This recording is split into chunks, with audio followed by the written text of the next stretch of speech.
Hey everybody, Charles. Hi, I'm an air traffic controller and I love to travel. So I'm here to give you a couple travel tips. And if you're going abroad, of course, to see other places outside the 48 states. Some of you know there is life outside the 48 states. And, and there's also, Alaska and Hawaii. Some of us were born in Hawaii. Aloha, oi, or fish and poi. Yeah, I was born there. I'm proud of it. I'm a native Hawaiian. Anyway, if you're going to travel, and I like to travel because I'm a traveling man, made a lot of stops all over the world. Yeah, and if you want to travel, you need to have credentials. A passport is good to go outside the country. You got to have a passport. And there is life outside the 48 states. We can, there's lots of places you can go, and you can look on. There's a site you can go to and have access to, and it's a visa site. It'll tell you, just type in a search for visas and country you're going to, and this site will tell you what you need, what kind of visa you need. Do you need to get one in advance? Like if you're going to Russia, I believe you have to get it in advance from the State Department or something like that. Most countries, you get it once you get there. They just stamp your passport and that's your entry visa. Some you will get another thing put in, like Egypt. In Egypt, you get a visa. Once you get there, they will give you a visa, and it looks kind of like this. You get it, and you pay like, I don't know, $10, $15 for it, and you get it, and it's good for 30 days. So that's what you do. So it's easy. But you can check the site, and the site will tell you all about it. Anyway, if you're going to go travel abroad, you're going to need your passport, bam, and you want to get a luggage scale because you're going to want to weigh your bags. Because if you, especially American carriers, they're stickler about being overweight. If you're over the 50-pound weight limit, they're going to charge you.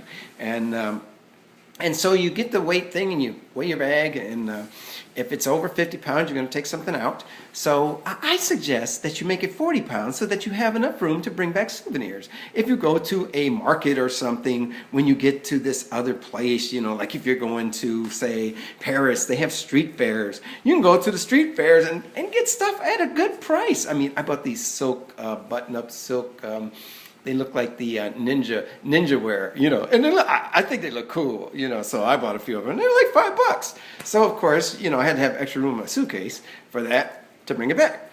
Anyway, you got your passport, you're ready, you got your luggage scale, you weighed your bag, you need transportation. So how's the best way to get there? You can ask a friend to take you, but then you owe them.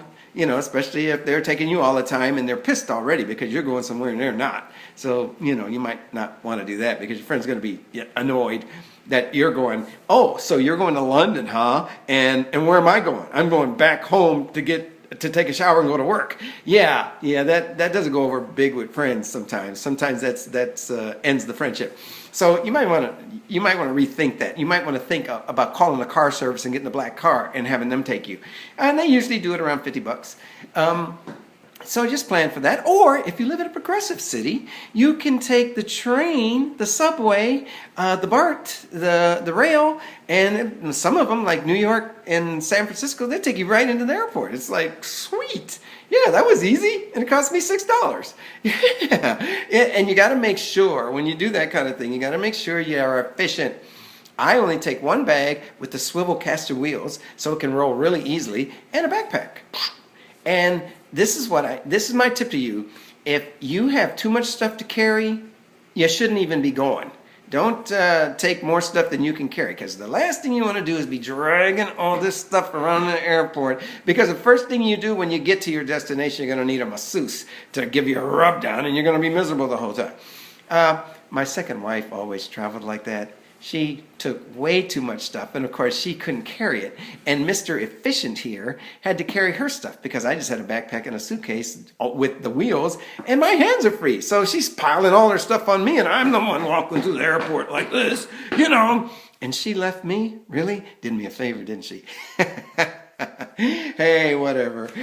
Just don't want to be lonely. Yeah. There's a song for everything. So anyway, you get your passport, you get your scale, you get your transportation, you go to the airport, you pull up to the gate attendant, And usually I pull up to the gate attendant and I got my bag. I'm dragging my bag to the gate attendant, but it's on the really smooth wheel, so it rolls real nice. And I throw it on their weight belt, and they, and the first thing they say to me is, "But you don't want to do this. I can get away with it most of the time." They say, "Mr. Jones, your bag weighed in at 69 pounds. You're 19 pounds over the weight, so you'll have to take 19 pounds out of your bag." And I look at them and I'm thinking, I ain't gonna put 19 pounds out of my bag. It's way too much to put on my back. I'm not doing it. So I reach into my wallet and pull out my handy dandy air traffic control card. I'm an air traffic control specialist. And I tell the gate attendants, "Oh, did I not mention I'm an air traffic controller?"